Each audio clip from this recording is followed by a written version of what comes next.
I'm Mary from the Nantucket Historical Association, and today we're going to do a big shout out to Greater Light, which is one of the historic properties of the Nantucket Historical Association. And we're going to do that because we're going to talk about design and art and all those great things that we love so much. And Greater Light is really the property of the NHA that embodies the spirit of that. So with us today, we have the gals of Greater Light. We have got Gertrude Monahan and Hannah Monahan, painter, actress. And then, of course, we can't really talk about Greater Light on Nantucket without talking about our dear old friend, Beverly Hall. Beverly Hall has done a series of performances that have brought Hannah's life back to real life so that we can sort of experience the spirit of her. So she's also with us today, a great big fan. And the other thing I wanted to show you, sort of kind of a little hats off to Beverly, is several years ago we did a project when Greater Light reopened after renovation. And we did this project. It was an embossed velvet. Now, this is a little tricky to see. Here you go. And this was actually embossed with using the lino blocks that we used a couple weeks ago. And we cut them and we with heat embossed velvet. And the pattern from the gates is on here. So it's a little tough to see, but it's delicate and it's pretty cool. So that's a little bit a shout out to the Greater Light. I thought I would show it to you. I was going to wear it, but it is summer and this is velvet, so not happening. Okay. So Penwork is really what we're going to talk about today, because Greater Light, being the building that it was, and the sisters just brought that place back to life. And what I'd like to say about them, the more I thought about this, I've sort of been surrounded by Greater Light for years because I live here and I go there frequently. But the story is, it was a barn and they transformed it into their home. But really what happened was they're artists, and artists, they go into derelict spaces and they recreate them into their own. And I actually lived in one of those derelict spaces myself. I had a loft in New York for a while. And I think the thing that draws artists to these places is the wide open space. It's empty most of the time. And the Greater Light is just that. It's got a big, great room that can be used for just about anything, which the sisters did. So hopefully, if you haven't been there, you can get there. And if not, check it out on NHA.org. But the penwork is the thing I wanted to talk about. So pen and ink is a way of decoration that has been around for a long time. It's got a lot of Asian influence. It has a lot of European influence, and it was done primarily as an art form on furniture and small. So lots of boxes and things. Like, you see a lot of this. This is busy. Penwork is a busy thing.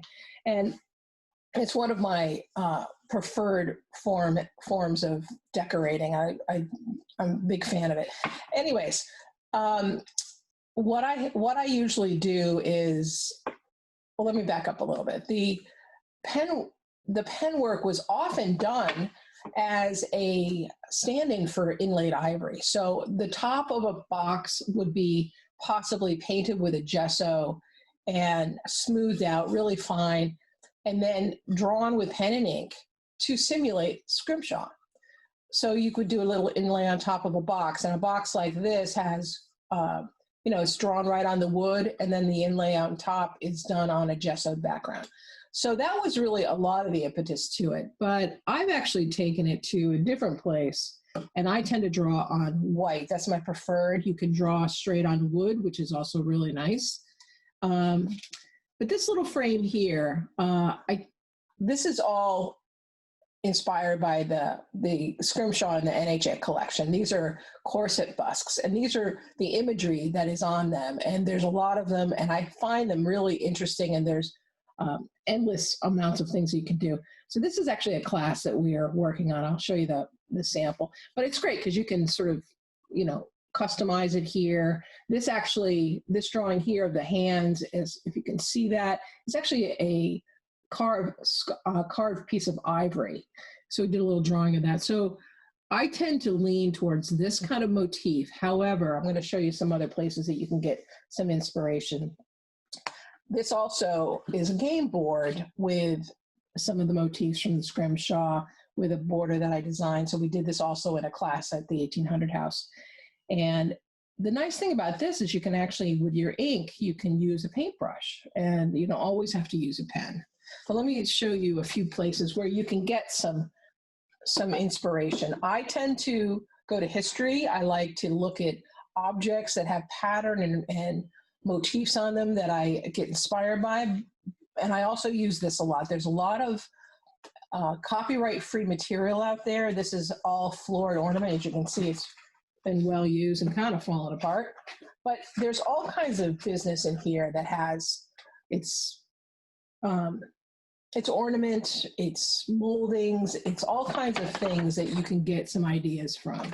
And there's plenty of options out there. And this is actually full of animals. You know, who doesn't want to draw some birds and bats and things like that? But so all of these kinds of books you can use directly as they are, but I would tend to, you know, encourage you to take them as a launching pad and use them as inspiration and combine them with other things to kind of create your very own sort of design. So I'm going to show you some of the tools that I use. So let's see what we've got. We've got a lot of stuff happening in here. So a lot of times I usually start with, I like to draw on the wood. The wood's the best. And this is, it's called bin. It's like a shellac-based primer. And I like to use this because I am able to sand this so smooth that it's a real pleasure to draw on. And I do a lot of coats, and I roll it on because it dries fast. And then I wet sand it in between. And the more coats I get, the finer my sandpaper gets, till when I'm at the end of it, I tend to use, this is the stuff they use on cars. This is like 1500, and it's wet and dry. So I'll dip it in water and I'll sand it up, and it gets like a slurry on it. And it just is really nice and smooth. So that's how I prepare, which takes a bit of time. So I tend to prepare a lot of things at the same time. And then I usually like to give it a context. I give it some kind of striping, or just do some bordering so that when I go to start my design, I've got some format to use. You know, and you can see on this box, it's still not finished. So I'll probably add some stripes on the side. But I love to write. So it's a kind of a little place that you can write a little message. And you can use some great quotes. There's so many great quotes, and that's a really good place to use something like that. And this is just a little tiny, I don't know if you can see that, but it's got just this little ornament, monogram. So there's all kinds of fun things you can do. All right, I'm going to talk about this in a little bit. But the first thing, let's talk about materials and how to get your design onto your box or whatever surface. I do lots of frames, I do lots of boxes, and I've actually done a couple bars, big tables, and they're really fun to work on. It's like a giant piece of scrimshaw.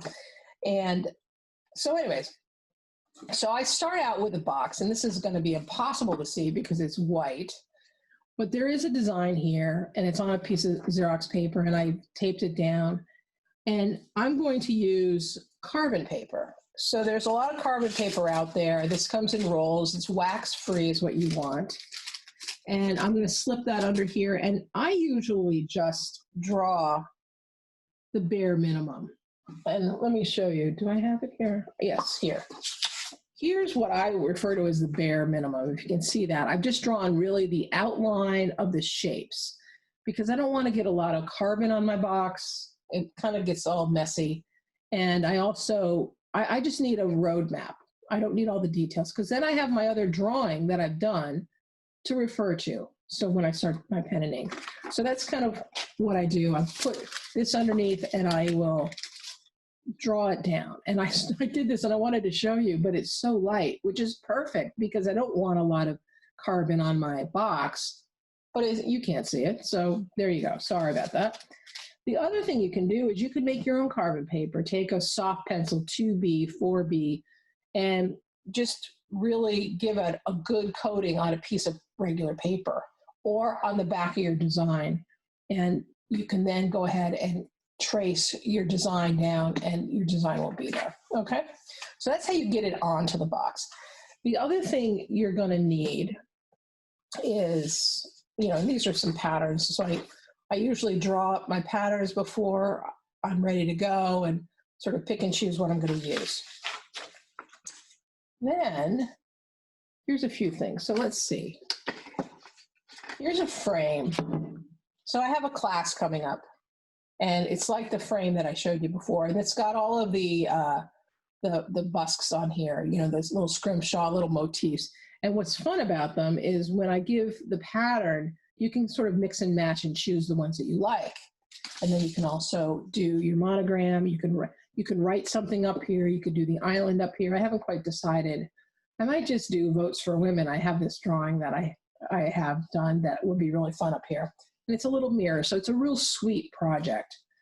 So what I usually do is this is called a bridge. And because I don't want my hand on my surface, it's gonna just smudge things around. So I have a bridge, and this is a cool one. I think this was my mother's. It's got this really nice slider so I can move it where I want it. And it's just there so that I can keep my hand off my work surface where I'm drawing. In a pinch, I've been out away from home and didn't have a bridge, and I made one out of a stir stick with some cups. Works just as well. So you can use a lot of different things for a bridge. You just want to get your hand off. I also use my wet and dry sandpaper. I actually use this like an eraser. And when I get into drawing on these things, sometimes I'll have a mistake or I just don't like it. I'll take this, a little tiny piece, and I'll dip it in some water and just use it like an eraser, and it will pull up my design, and then I can go back at it. Pink Pearl Eraser is a girl's best friend. It works great. I love that. Use that a lot. And then the tools I use to draw. This is what I have gone to for years. And I'm switching to a new one, which I'm going to show you. This is a Kohinoor technical pen. It's a beautiful thing. This is like drawing with a hair. It's a 6.0, and you can hear it. Hear that? It's got a little cartridge in there, and it does this beautiful line. So I like it really fine. If you look at all of these pieces, they've got this very fine line. So instead of drawing really hard, I like to draw lots of small, light. I draw with a really light hand so that I have a light line, because I would rather have a lot of small hatch marks than a big heavy hatch mark. So I tend to just sort of tickle the surface with my pen. Okay. And when I teach, I don't give this pen to anybody because it's very frustrating. Most of the time it doesn't work, but I really do like it. And a fun thing to do with inks and all this kind of design is just little flourishes. You can do lots of dots and that kind of thing. So that's one pen, and then I keep it in this little holder which keeps the tip moist and usable. The go-to pen that a lot of my students use is the Micron pen. And again, I use the thinnest one I can find. And it's also very nice. It gives you some nice, very fine lines. And again, I just sort of tickle the surface. The thing about the inks, though, is that if I wanted to paint with my ink onto my surface, like on my game board, this black and the black of my ink are two different colors. So whatever you're going to use, you got to use it all the way through. If I draw this out, my grid, and then I fill in my checkerboard with my black ink with a paintbrush, it's going to look different. And that's sort of a bummer when you find that out. You'll do it once and you won't do it again. So recently, I've started using this pen.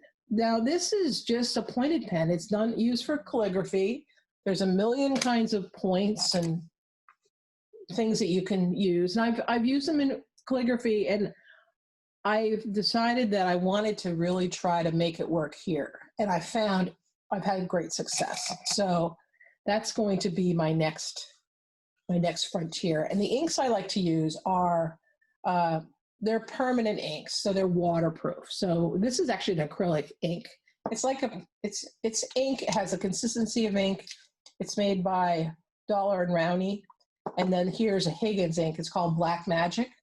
Also a good ink to use, because if you use straight up calligraphy ink, it doesn't really ever dry, especially on this side. It's dry, I shouldn't say that, but it will move around. So the next day I'll come in, and if my hand gets on it, I'll move it around. My eraser takes it off. This does not. So that's why I use this. And I tend to use just a little dipping well, and you want to get it going. You want to have I always just shake it out and get your pen going. And like in calligraphy, if you use this and you press down harder, you would get a thicker line. But this is great. So I always use it with a little bit of paper towel nearby. And then I come on here and just start to just do my hatch marks and just add whatever decoration I'm going to add in here. Okay. So here's like my little border. And I tend to work sort of all around, because if you work and build up an area really far, then you have to bring everything that far. And you may decide that you don't want it. But you do want some dark areas to sort of anchor the drawing and give it some grounding. So that's this. And I tend to draw with it for a while. I will wipe it out with a paper towel, because it does have, it's acrylic, and it will dry on your point. So you want to keep that clean. Okay.